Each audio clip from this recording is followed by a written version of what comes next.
Na última aula, espero que vocês se lembrem, nós estamos aí, né, numa continuidade.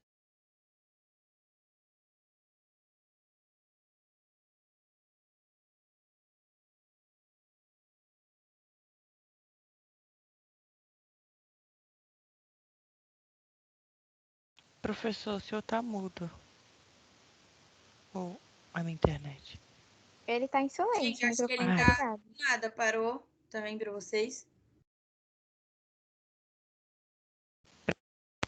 Pra mim não tá indo a voz dele.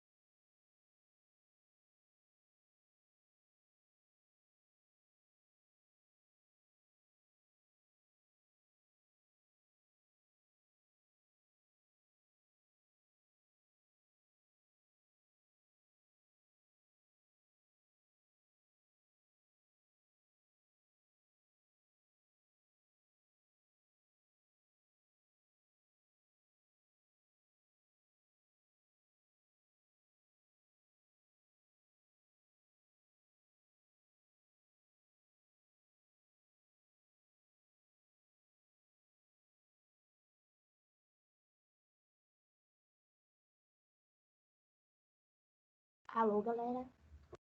Estão conseguindo me ouvir? Gente, estão falando alguma coisa? Não, o professor caiu, gente. Foi isso que Acho que ele aconteceu. caiu. Isso, gente. Enquanto isso, eu vou pegar esse tempinho aqui pra caçar meu RM. Eu achei o meu, eu decorei, sabia? Eu decorei o meu, gente. Aprendi a decorar ele. Nossa, gente, que chique. Eu decorei meu Agora, RM de gente, tanto que agora eu usei, sei. gente. O meu, gente, olha que orgulho. Agora eu sei o meu RG. Eu- Agora eu sei. Ó, meu RM, sei o CPF do meu pai. Uau. Dos meus pais eu sei também. Sei o Eu sei o telefone da minha meu. mãe, do meu pai, o meu. Nossa, gente, tô assim muito Eu orgulhosa. decorei tudo isso, menos meu RG. Eu sei meu CPF. Porque, Meu RG gente, eu agora decorei eu sei. tudo pra ETEC. Eu decorei meu CPF fazendo as Eu coisas da decorei meu ETEC. CPF por causa da Fazendo as ETEC. coisas da ETEC. Eu ia Gente, falar aqui, mas eu não posso. decorei o RG e o Juro. CPF da... Decorei meu CPF fazendo coisa da Só ETEC, por causa da tudo. ETEC também. Meu RM eu Nossa, decorei eu por causa da também, ETEC. mano. Eu Tudo, decorei gente. fazendo. Eu decorei meu CPF. Fazendo minha matrícula. Minha inscrição pro Tanto vestibulinho que eu ia depois ver. minhas coisas. Sem O pior contar que que eu também foi meu caso, eu não tinha meu CPF decorado não, eu decorei também não. Eu agora. decorei Culpa da ETEC. Sola, o que você achou ontem da minha apresentação? Pronto. Mas só tava com trauma, por isso que ele foi embora. Eu não aguentei por muito tempo Professor, não, chegou, mas tá gente. Eu fiquei com dó do já Marcelo, já. sinceramente. Ele tava deitado lá na cama de boa. As doidas, mano, coitado do Meu Marcelo. Deus do céu, viu? Deixa o Marcelo. Vamos lá. A internet Massola. O eu Marcelo. vou Professor, é na sala da bota e na sala da mão apenas. Tá, eu vou reiniciar aqui. Vamos lá. Então, se voltar, eu ligo no computador. Eu vou tentar ver se aparece aqui o slide pelo celular, mas senão eu vou falando. E aí a gente avança. Bora. Bom, então eu estava falando que a gente veio trabalhando aí quanto ao perfeccionismo. E nessa construção que a gente está vendo aí de conteúdo, é só um minuto. Pronto, já liguei aqui. Nessa construção que a gente está vendo de conteúdo, eu estava falando na hora que caiu a internet sobre as placas tectônicas. Então, esse movimento vai afetar o que a gente tem do relevo, e aí estão os modificadores. Tá? Isso foi da outra semana, hein? A maior parte aí que a gente tem, quando a gente pensa em deformação de rocha, quando tem esses impactos, até lembra que nós vimos sobre as placas e também as áreas ali onde ocorrem a questão dos vulcões, aí o Círculo de Fogo do Pacífico, que vocês até viram um mapa lá que eu havia colocado. Acabei de achar onde que está o arquivo aqui. O mapa lá que perceberam que ali onde tem muitas divisões da questão da placa tectônica acaba tendo o impacto que você tem maior chance de terremoto, e a gente vai ver hoje até aqui no mapa, maior chance aí da questão dos vulcões. Então, tudo isso acaba trazendo aí reflexos para os moradores daquela região. E aí, esses agentes internos, tectonismo, vulcanismo e os abalos sísmicos, são aí os que vão fazer com que haja esse impacto aí na questão do solo, tá? Do relevo ali. Vê se está aparecendo aí, por favor. Tá pelo celular? Então não sei. Tá sim, professor. Ah, obrigado.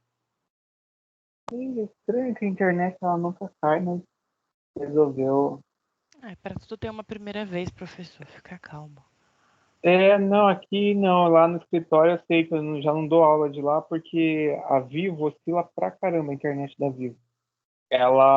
Você tá normal, de repente dá pico de velocidade, ela para tudo. Aí cai. Aí, será que eu já reiniciei? Bom, outra coisa, também a gente trabalhou na passada, até esse aqui é o tópico de revisão, hein? Mas só controla aí, vocês não ficarem dando para ela fazendo essa falando. O tectonismo, ele vai compreender aí os deslocamentos, né? Aqueles movimentos que ocorrem e que deformam as rochas da crosta terrestre. Então, a gente já viu exemplos, formação, porque a formação ela vai passar aí por movimento como o epirogênico, e aí ele faz o abaixamento, né, o nível ali que a gente tem, ou o soerguimento, que aí ocorre o levantamento da crosta, por isso que o tectonismo ele faz com que ocorra aí esse deslocamento e essa deformação aí da crosta, tá? Lembrando que esses dois fatores, eles são de forma gradual, de forma lenta. Não são movimentos que vão, né, tipo, ser sentido constantemente, tá? Até os abalos que a gente tem de terremoto, dependendo do abalo, ele não é muito sentido. Claro que existem, né, os sismógrafos, que eles acabam pegando ali, captando, mas a gente não percebe isso. Isso vai ocorrendo de forma lenta e vai indo naturalmente, tá? E esses movimentos também, eles dão origem aí à montanha.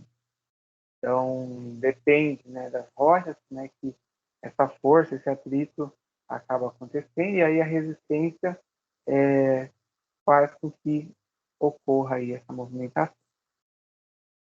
Tudo bem? Tá lembrando, né, Sofia? Um outro ponto que a gente tinha abordado na última aula foi referente aí ao vulcanismo, tá? O vulcanismo está ligado às atividades dos vulcões e também a questão do magma, que aí, né, do seu trajeto do interior da Terra até a superfície, e nós temos essa manifestação do vulcanismo diante aí desse cano vulcânico que vocês devem estar vendo a foto, que aí nós temos cinzas, pós, as lavas que são trazidas aí pelas erupções, e aí toda aquela área ela acaba tendo impacto.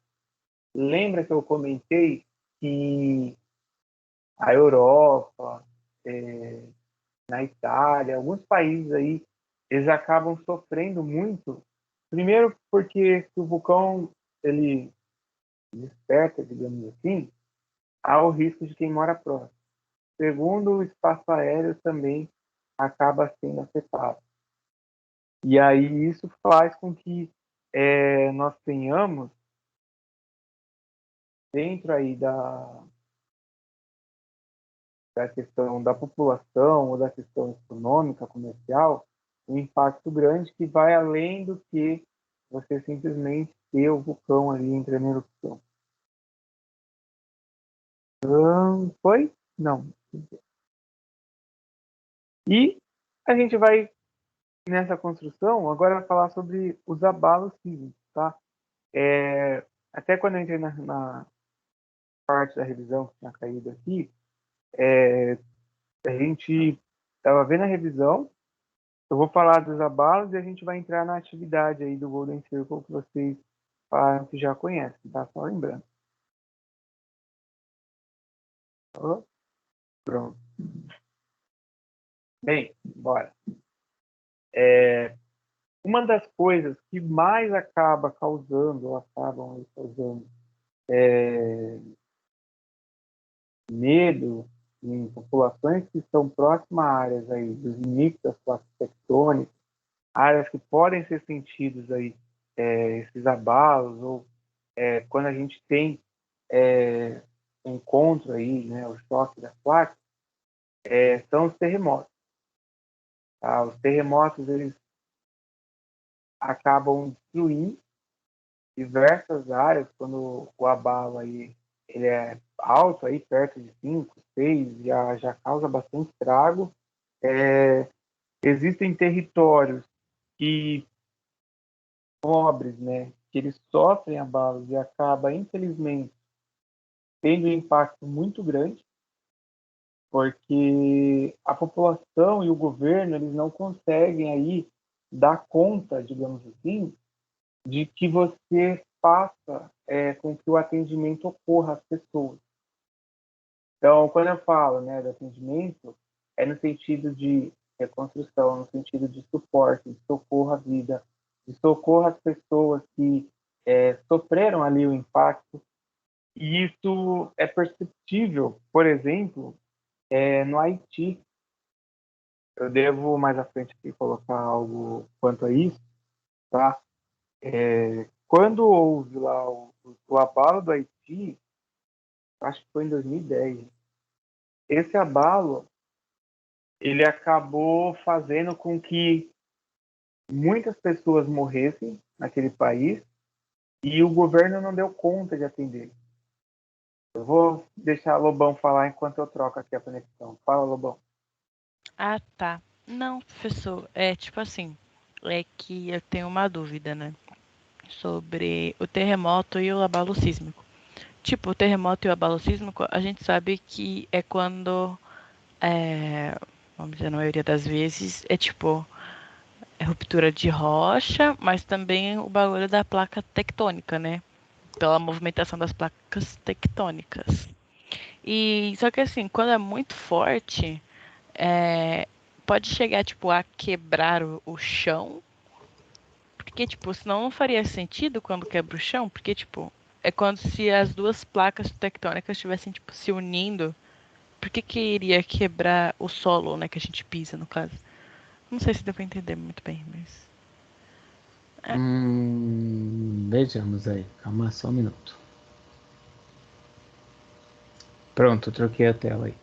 Então, eu acho que o que você está querendo dizer é por que há o impacto no território em si, é isso? tipo, se os terremotos e os abalos sísmicos ocorrem por causa de dois pedaços de placas tectônicas se chocam ou elas estão se movimentando entre si, por que que em alguns lugares o chão começa tipo a rachar ou alguma coisa assim? É porque acaba ocorrendo aquelas placas são as rochas mais fracas ali, aquelas que estão mais, às vezes até desgastadas, com menor resistência, elas acabam cedendo e se quebrando. E aí você tem em alguns lugares que acaba acontecendo de ceder, né, ali o solo. E há até impacto também, tipo, das construções, dos prédios. E isso faz com que, com o tempo, haja o assentamento. E aí acaba também impactando ali naquela área quando você tem a construção. É claro que vai demorar anos para isso, tipo, ter um impacto maior, mas também há essa percepção. Era isso que você queria dizer, né? Lobão? Isso é. O mouse deu Ô, deu um Lobão. delay aqui. Tá, tudo bem. Bora continuar, então. Pera só um minuto. Beleza.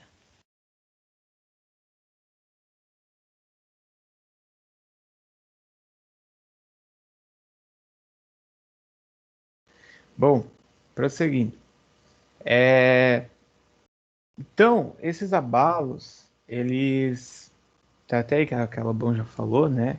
Causado pela ruptura das rochas e a acomodação aí que a gente tem das camadas da crosta. Então, isso acaba aí produzindo as ondas vibratórias, que essas ondas elas vão se espalhando e são sentidas ou percebidas pelo território, tá? Isso acaba espalhando. A gente teve caso, acho que tá até um videozinho que eu deixei, eu não lembro agora, mas de um terremoto que ocorreu no Pacífico e ele foi sentido numa área, acho que era 4.600 quilômetros, que era em Omã, lá no Oriente Médio. Então ele foi se alastrando, alastrando, alastrando e foi perceptível lá, já a uma distância bem considerável. O ponto aí que a gente tem de origem do terremoto, tá? Ele é chamado aí de centro ou foco, tá? O ponto onde se origina esse terremoto, a gente chama aí de centro ou foco do terremoto. E quando a gente tem na superfície, aí é chamado de epicentro, que é aí onde o terremoto ele é sentido com maior intensidade. Então, no epicentro é onde geralmente estão aí as pessoas, né, as casas aí, e a partir dali é perceptível. Então, até quando eles dão os nomes, quando a gente tem dos terremotos, eles dão os nomes em cima do. Tá até aqui no mapa. Ó. Eles dão o nome, às vezes, do local ali, tipo, onde foi o epicentro. Então, teve um lá que foi o Valdívia do Chile. Aí, o terremoto Valdívia, ele foi porque na cidade de Valdívia foi perceptível. Eu achei que eu tinha colocado esse mapa aí, mas não tá aqui não no slide que eu tô olhando aqui. Mas só para vocês terem uma ideia, então o epicentro foi Valdívia, que era uma cidade lá, né, no litoral do Chile, e aí destruiu tudo. Então, eu acho que esse daí até foi o maior, assim, tipo, o maior abalo já sentido, já percebido. E claro que imagina quem desde aquela época que ainda está vivo, que deve ficar com medo, a população de lá, porque a qualquer momento você pode ter aí, apesar de ter os sismógrafos que vão registrando, vão monitorando, tá?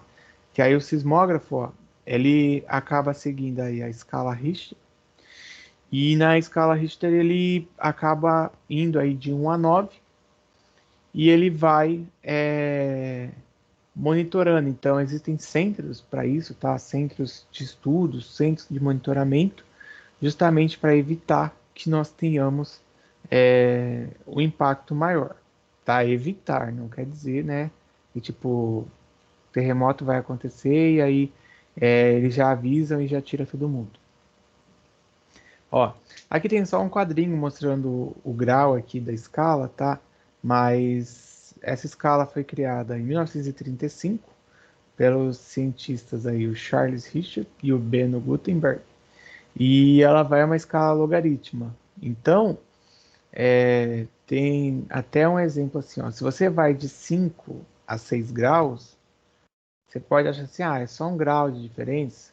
Não, porque o 6 quer dizer que 10 vezes aquele terremoto seria mais forte do que o da escala 5.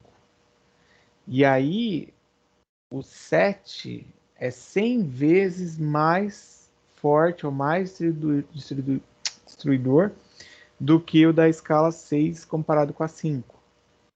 E aí vai indo. O 8 é 1000 vezes mais distribuidor, mais forte do que o 5. Por isso que essas regiões aí concentram, né? Áreas de atenção, concentram até esses centros de acompanhamento para evitar que a gente tenha maiores problemas.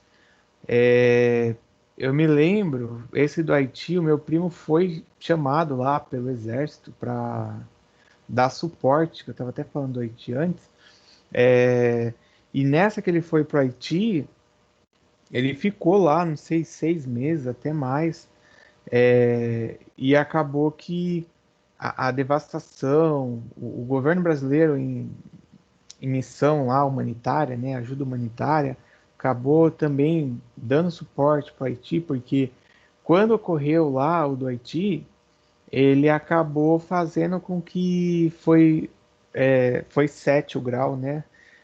Acabou fazendo com que quase 200 mil pessoas morressem. Então imagina quase metade de São Vicente, vai. Ou então imagina 5 Mongaguás, 4 Mongaguás, por aí. É muita gente. Então, esse abalo, a proposta de você ter os sismógrafos, você ir fazendo um acompanhamento, é que você consiga aí fazer com que seja minimizado o impacto. Alguém está querendo falar? Vou só matar o panda na China. Deixa eu ver. Não, fecharam o microfone, tá bom. Continuando. A Rutinha mandou aí para vocês uma mensagem. Tem um mapa aqui, que aí é isso que eu estou até olhando para falar para vocês quanto aos abalos, tá? Com os maiores terremotos que já ocorreram. E aí entra aquilo que no começo, que eu estava fazendo aquela introduçãozinha com vocês, que aborda sobre, nos países mais pobres, o impacto é pior. Ah, por que o impacto é pior? Por questão de governo. Porque o governo dá suporte muito mais rápido quando a gente tem um país rico, desenvolvido, do que em países pobres, que aí acaba às vezes acontecendo um descaso ou coisa do tipo. Um exemplo, o Japão, também há pouco tempo que tinha ocorrido lá, eles reconstruíram um país muito rápido. Vocês vão ver no segundo ano que tem a Revolução Industrial, aí tem a Terceira Revolução, que passa com os japoneses. A forma com que o japonês ele acaba reconstruindo o país, que ele acaba se adaptando, é muito melhor do que se a gente fosse olhar igual o Haiti que eu falei, ou na África também, que já aconteceu lá, terremotos na Argélia, ou coisa do tipo, tá? Porque é até muito da cultura do país. Então, é pior, é sentido nos dois, mas é pior nos países mais pobres por conta disso, tá? E aí entram as causas como a má distribuição de renda. Então a pessoa já tem um pouco, aquele pouco que ela tem, ela acaba perdendo por conta do terremoto. A corrupção nos países mais pobres também acaba contando. Graças a Deus que o Brasil não tem, né? Senão, imagina que a gente não seria de nós. Nem seria de nós, não seria de nós. Não tem terremoto ou corrupção? Não entendi. Não tem corrupção, terremoto tem.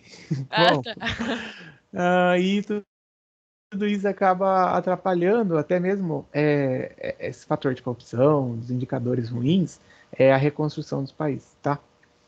Por isso que eu falei do Japão, ó. Observe esse mapa aí, vê aí o que chama a atenção de vocês, só para eu perguntar aqui um negócio.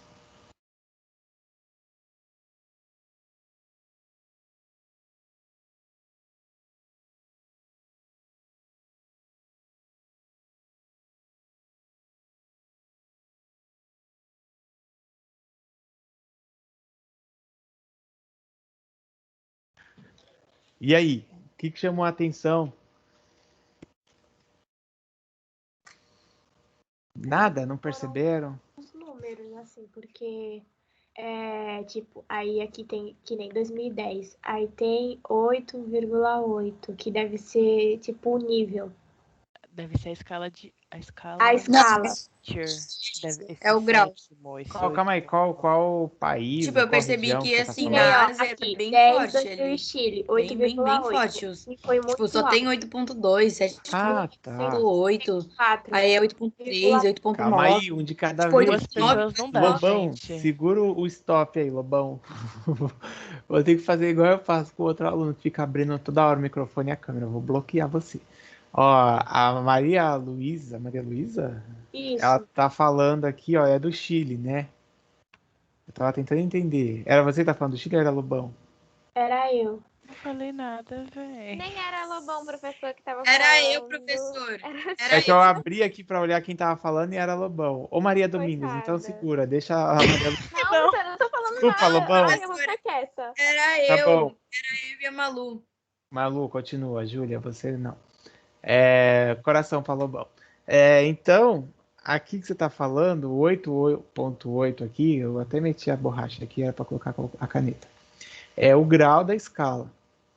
E aí, ó, 2010 no Chile, esse terremoto, ele quase 800 pessoas aí, ele acabou vitimando, né, o número de mortos.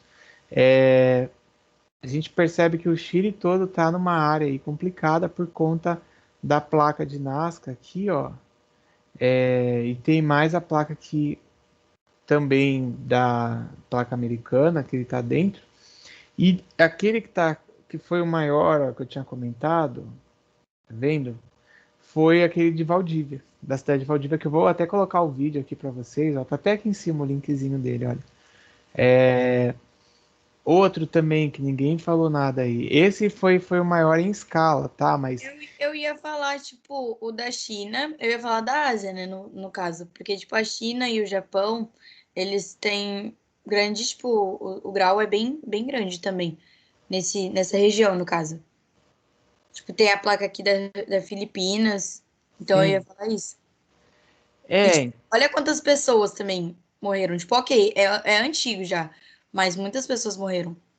Sim, ó, na China, um abalo aí que o governo não meça, não acompanhe, o impacto pela concentração da população é muito grande. Se a gente olha aqui, ó, 650 mil pessoas em 1976. Se eu já deixo você falar. Esse do Oceano Índico, tem até um vídeo aqui que eu deixei, ó, 300 mil pessoas, que foi aquele que eu falei que foi sentido em Omã, lá em cima ali, ó, perto da placa arábica, foi sentido lá para cima. E outros aí que a gente tem de números, né, de vítimas, o do Haiti, o da China, o do Oceano Índico, do Haiti. E fala você para eu poder colocar até o vídeo. Esqueci quem ia falar. Mariana, que levantou a mão e baixou. Foi o maior, o Maria Lima, esse daí. Não, eu ia colocar realmente do Oceano Índico. Mas o senhor já falou. E tem também esse é curioso, né? Tipo, o do Chile foi 9,5. Esse foi 2.000 mortos. Assim, muito bom, pai. Parabéns pro Chile, que não teve tanto morto. Mas teve também o do Oceano Índico, que foi 9,3. Foi menor até. E teve muito mais mortos. Não, mas essa questão das mortes aí acaba contando por conta tipo, da concentração também que você tem de população. Lá no Chile, Valdívia era uma cidade, não era tão grande e você consegue reduzir aí o impacto. Agora, você pega uma região habitada com um monte de concentração, gente, aí você quebra o pessoal. Ó, vou colocar aqui para vocês verem. Esse aqui é do Haiti, tá? Em janeiro de 2010, um terremoto devastou o Haiti, deixando cerca de 300 mil mortos e outros 300 mil feridos. Uma década depois, o país, que já era um dos mais pobres das Américas, ainda sofre com extrema pobreza e uma economia em recessão. É o exato momento da tragédia aqui. No dia 12 de janeiro, uma quinta-feira, a cidade de Porto Príncipe, capital do Haiti, ficou coberta de poeira. O terremoto de magnitude 7 na escala Richter foi a cerca de 25 quilômetros da cidade, mas suficiente para ser considerado o quinto mais grave da história. Destruiu a maior parte de Porto Príncipe, incluindo o prédio do governo e a catedral. Deixou cerca de 300 mil mortos e foi seguido de uma crise humanitária que deixou 1,5 milhão de pessoas desabrigadas. Após a tragédia, o país passou por sucessivas crises. A ajuda humanitária das Nações Unidas, que veio em seguida, contribuiu para um surto de cólera 10 meses após o tremor. Milhares de pessoas foram afetadas pela doença. Mais de 9 mil morreram. Relatórios recentes também acusam soldados das missões de paz de terem abusado sexualmente de mais de 2 mil mulheres haitianas durante os anos em que permaneceram no país. O resultado foram centenas de crianças abandonadas pelos pais. Uma década depois, a situação não é muito melhor. O país segue sendo o mais pobre das Américas. 60% da população tem renda menor que $2,40 por dia. E após anos com uma economia estagnada, o produto interno bruto do país decresceu em 2019, aprofundando a crise no pequeno país da América Central. Boa. Viram, então, esse impacto que acabou causando, porque o país do Haiti lá, minúsculo, né? Se a gente volta aqui para correr o mapa aqui do Haiti, vocês vão ver o quão pequeno ali que é. E, tá até no chat também que eu tinha deixado, mas infelizmente aí vitimou muita gente e o país passou por problemas, dificuldades, ainda passa, né? Vou colocar mais um aqui, ó, peraí. Ô Lobão, você quer falar? Eu tinha aquela hora falado e você não sabia se você ia falar ou não. Não ia falar não, só tinha falado para as duas ficar calma, para uma Obrigado, falar cada você é uma. maravilhosa. Muito agradecida. Eu estava calma, gente, não entendi essa. Estava no passado, agora já que não as está duas mais. estavam falando ao mesmo professor. tempo, entendeu? Vamos lá, próximo então, gente. Isso aqui é para vocês poderem até frisar melhor. É bom que vocês veem aí essa questão do impacto. Esse daqui é o de Valdívia do Chile. E depois eu vou colocar. 2 minutos, eu acho. Depois eu vou só mostrar um. Esse último que eu vou mostrar, vocês talvez já viram em filme. Eu até vi aqui a Maria Lima colocou. No caso, esse que matou muitas pessoas é chamado de epicentro. Não, o epicentro, Maria, é onde ocorre, tá? O terremoto. Não é porque matou muitas pessoas, não. Mas é porque aquele ocorreu no Haiti, aí esse que eu vou mostrar agora foi em Valdívia, e às vezes tem lá no Japão, tá? O pessoal que mora nessas regiões, ele já tem aí treinamento. Se você tá lá na sua casa, você sente, você tá no prédio, ele já tem todo um treinamento por conta dessa situação. Mas eu vou mostrar esse, aí a gente vai pro último, porque o último fizeram até filme desse último.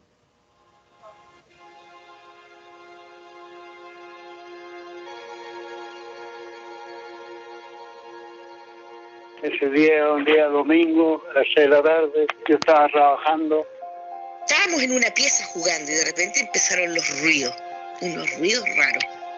Eran ruidos subterráneos, así roncos, así. Yo intenté caminar y no podía caminar. Era tan fuerte que el movimiento que yo nunca me imaginé que habría sido tanto.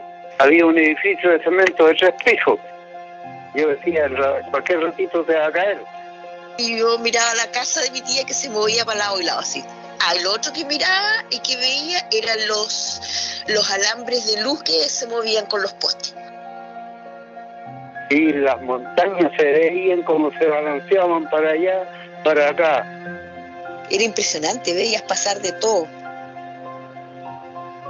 Casas así deformadas, casas de madera entera.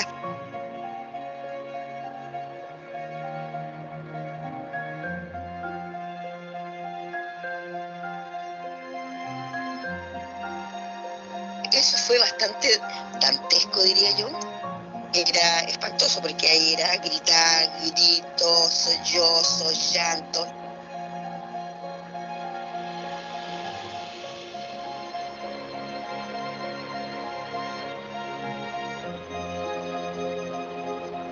Temblar, temblar, temblar, temblar, temblar, temblar, temblar. Los temblores venían a cada ratito, temblores fuertes, temblores grandes.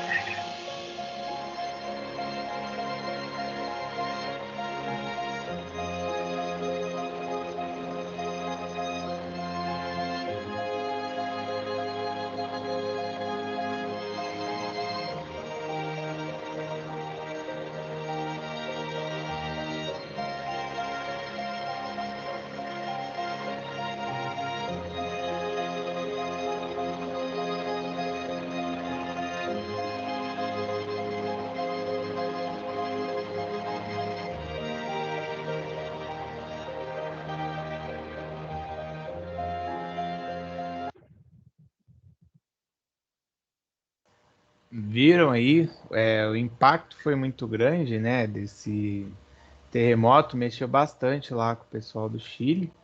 E hoje deve ficar muito a lembrança aí de quem ainda está vivo daquela época, ou as próprias crianças, né? Porque a gente tem aí esse cenário que aquilo marca aquela região, aquela cidade, e a qualquer momento elas podem aí, digamos, ter um novo acontecimento. Deixa eu só ver se está no. Boa, eu vou Professor, colocar o último, pode falar. o que é maremoto? O maremoto, vamos supor, você tem lá o terremoto que o epicentro, sabe quando vai dispersando ali as vibrações, acaba no oceano também fazendo com que ocorra vibrações. E aí, quando acontece isso no oceano, você tem a formação de grandes ondas. E essas grandes ondas é o perigo. Porque você tem áreas, vamos supor, que aqui a gente não tem isso, né? Apesar de ter corrupção, mas não tem isso.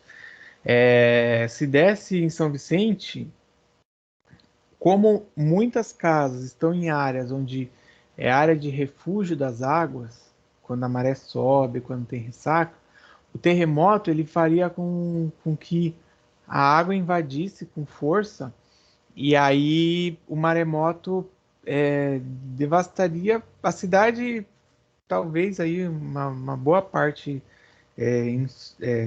insular mesmo assim.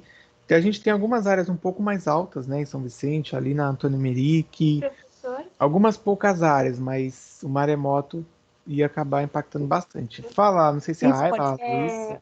Uma vez eu ouvi que, tipo, maremoto é como falam aqui no Ocidente e no Oriente é tsunami, que praticamente é a mesma coisa. Uma vez eu ouvi falar, não sei se é o certo. Porque você tem roda o de tremor na água e aí você forma as ondas, então a água invade. Imagina um monte de água invadindo, igual eu vou mostrar no vídeo aqui, vocês vão ver isso agora. Bora então? Você ia falar, Ayla? Ou não? Não, eu ia perguntar se era a mesma coisa que tsunami, só que a Malu já falou. Ah, vocês estão muito conectadas. Tá bom, bora. Olha lá, viu? A mesma coisa. Muito bom. Partiu? Ó, eu avancei aqui o vídeo porque isso aqui tinha abertura do Fantástico. E o Fantástico tava falando de 500 coisas, falando de não sei o que, do Brasil, do Ronaldinho. Ó, o Ronaldinho fez gol, Roberto Carlos, e aí chegou na matéria, que é o que importa. Um terremoto tão intenso como registrado hoje no sudeste da Ásia. Quase 12 mil pessoas morreram. O tremor provocou a formação de ondas gigantes que atingiram 8 países de surpresa. O resultado da fúria da natureza você vai ver agora.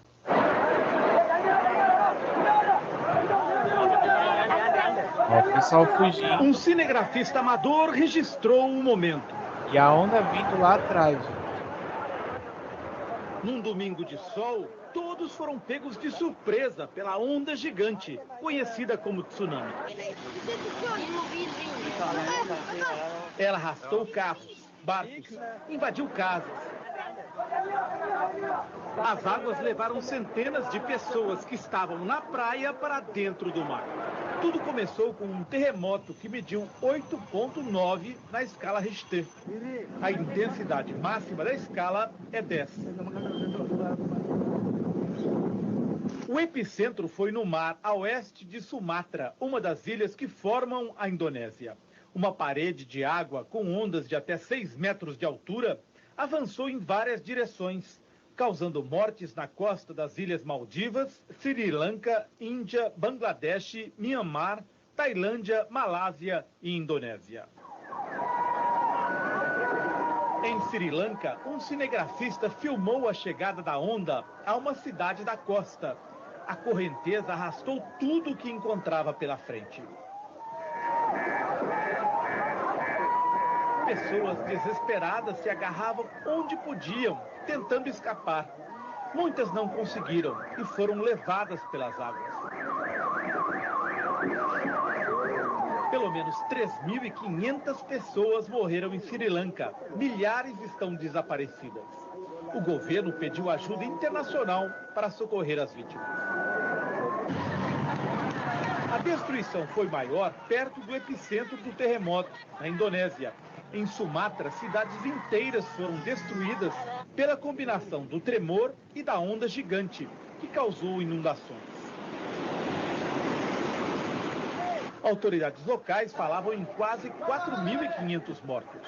Mas o número pode subir porque equipes de resgate ainda não tinham chegado às áreas de difícil acesso da ilha.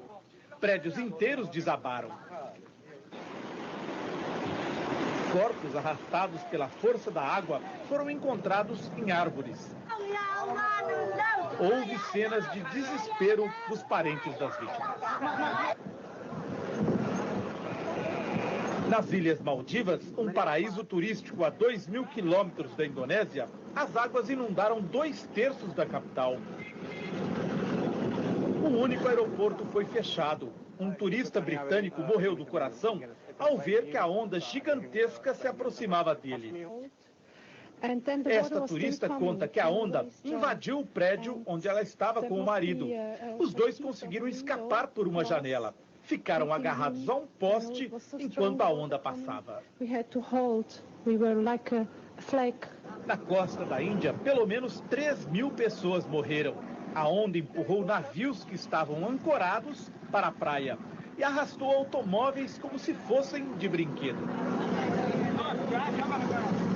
Na Tailândia, milhares de pessoas estavam nas praias de areia branca do sul do país quando a tsunami se aproximou.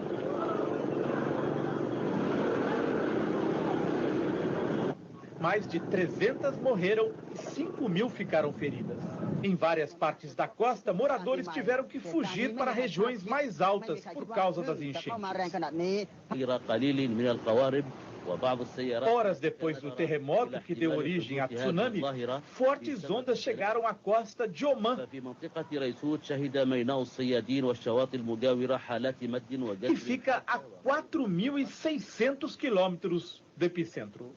O Centro de Pesquisa Geológica dos Estados Unidos localizou o epicentro do terremoto 40 quilômetros abaixo do fundo do mar.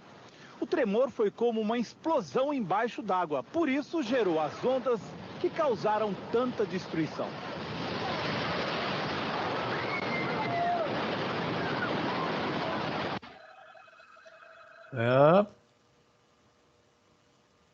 Bom, bora, deixa eu voltar aqui. Qual é a tática de prevenir esses acontecimentos? Então, eles usam formas de medição para que você... Deixa eu só voltar aqui a tela. Para que você consiga não controlar, mas que você consiga prever e aí detectar, ó, que era até o próximo assunto, por isso que eu já até botei aí a tela, Sofia. Porque se a gente pega, né, Estados Unidos, que tem bastante terremoto, Japão também. Então, a ideia é usar aparelhos, né, sismológicos aí para poder detectar possíveis tremores. Então, eles emitem alertas, tá? E aí esse alerta faz com que a população ela vá para abrigos, vá para refúgios, e aí isso evita que mais vidas sejam perdidas do que na história a gente já teve. Até um outro ponto, ó, que o socorro aí, né, o atendimento às pessoas, às vítimas, também acaba sendo muito mais ágil, muito melhor do que, por exemplo, lá que a gente viu no Haiti. No Haiti já não seria tão efetiva aí essa atuação. Então a gente consegue perceber que com tecnologia é possível de se fazer essa previsão, tá? Porque igual, não sei se já viram, eu acho que no Guarujá eles colocaram, mas eu sei que lá no Rio tem o ponto de, nos morros, quando tem muita chuva, deslizamento, essas coisas, existem sirenes. Sirenes que alertam as pessoas pelo risco de desmoronamento no morro, de erosão. Então, eles acionam as sirenes, as pessoas sabem que ali vão ter que deixar o lugar. Claro que não é a mesma coisa, porque dificilmente vai ter um ponto de tipo de refúgio, tipo um bunker ou algo do tipo, tá? Lá no morro a galera desce e fica lá esperando, vendo a situação, vê se pode entrar na casa para tirar alguma coisa, documento e tal. O que ela falou? A Maria Luísa Bravo. Se nessas situações existem ações para desligar coisas como fio de energia, coisas ligadas. Maria, eu não sei. Uma pergunta interessante, gente, ó. Porque tendo terremoto, né? Às vezes, sei lá, caindo alguma edificação, desabando, desmoronando, postes, e aí isso pode gerar incêndio ou coisas do tipo. Mas nesses países eles devem ter ações, sim. Deixa eu pensar aqui a quem eu posso perguntar. A tia da minha filha está em Wuhan. Não sei se lá em Wuhan ela saberia me dizer, mas provavelmente eles têm o que a gente chama, já Gustavo, ó, plano de contingência, tá? O plano de contingência ele prevê catástrofes e esses planos estão presentes aí em várias situações do governo, situações questão estrutural e situação também de tecnologia. Exemplo, ninguém imaginava que alguém ia jogar 2 aviões na Torre Gêmeas. Depois dali, o plano de contingência passou a incorporar os governos e também as empresas, né? Até porque um monte de empresa perdeu tudo que só estava naquele prédio. Pode falar, Gustavo. Gustavo? Gente, abre o microfone do Gustavo.